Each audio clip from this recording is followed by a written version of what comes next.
Bonjour, j'ai un témoignage assez puissant à vous apporter. En fait, Dieu m'a mis à cœur de vous le raconter, mais moi je suis pas bonne pour expliquer, puis on dirait que je perds toujours mes mots. Puis là ce matin, j'ouvre mon application de la Bible, puis je tombe sur parler de mes bienfaits, proclamer mon nom. Puis là j'ai dit ok, c'est le temps. Fait que là j'ai prié pour qu'il m'apporte les mots. Fait que on commence ça. Ça a commencé que moi, j'ai une petite fille de 5 ans et un garçon de 7 ans. Et à chaque soir, ma fille, elle me dit « Maman, prie pour moi, je vais pas faire de cauchemars. » Puis elle a bien peur de faire des cauchemars.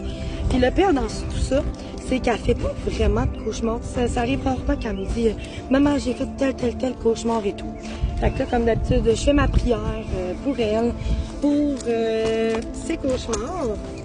Puis dans ma tête, dans mon cœur, je demande à Dieu. J'ai dit, Seigneur, j'ai dit, viens prendre toute la place. Que ta présence inonde ses rêves. Que ta paix surnaturelle repose sur elle. Puis là, je dis ça dans ma tête et dans mon cœur et je lui dis, j'ai dit, Seigneur, je veux qu'elle rêve de toi et qu'elle me dise, maman, j'ai rêvé à Jésus. Et je vais savoir que tu m'entends et que tu es là. Et malgré que les prières que j'ai faites dans mon cœur, tu m'entends. Alors, on continue? Alors, ça, c'était 2-3 jours plus tard.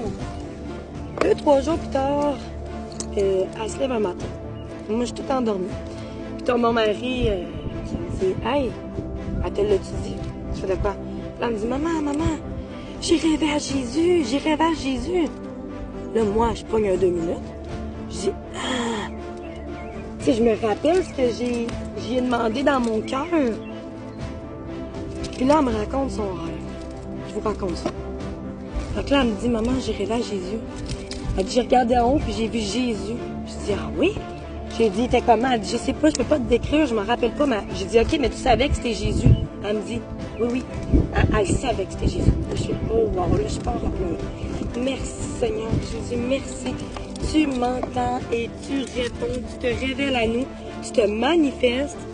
Et là, elle me raconte son rêve. Son rêve, c'était... OK, attendez. Alors, elle me raconte qu'elle a vu Jésus. Que son rêve, c'était que Jésus... Il y avait Jésus, puis il y avait les démons.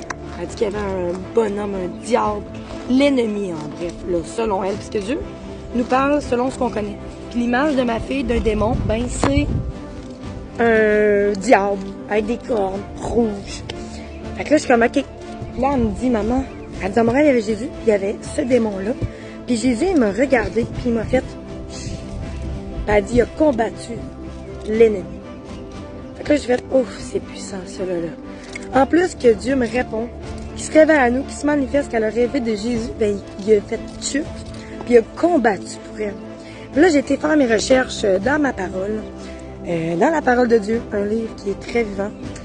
Puis j'ai écrit comme mot-clé, l'Éternel combat pour toi, garde le silence. Et je suis tombée dans Exode 14:14, qui est l'Éternel combattra pour vous et vous gardez le silence. Amen. Amen. Alors voilà le témoignage puissant que quand on parle à Dieu, que ça soit des doutes, que t'es pas sûr qu'ils t'entendent, mais moi je peux te confirmer que Dieu agit, répond et se manifeste dans nos vies. Et tout ça a commencé que je prie pour elle et je lui ai dit, Seigneur, je veux qu'elle me dise qu'elle rêve de toi. C'est arrivé, en plus de ça, il a parlé à travers ce rêve en disant, garde le silence et je combattrai pour toi sur tes peurs, toutes tes craintes et même tes cauchemars et tout ce que tu traverseras dans ta vie. Alors garde confiance, garde le silence et laisse l'Éternel combattre pour toi. Amen. Soyez bénis.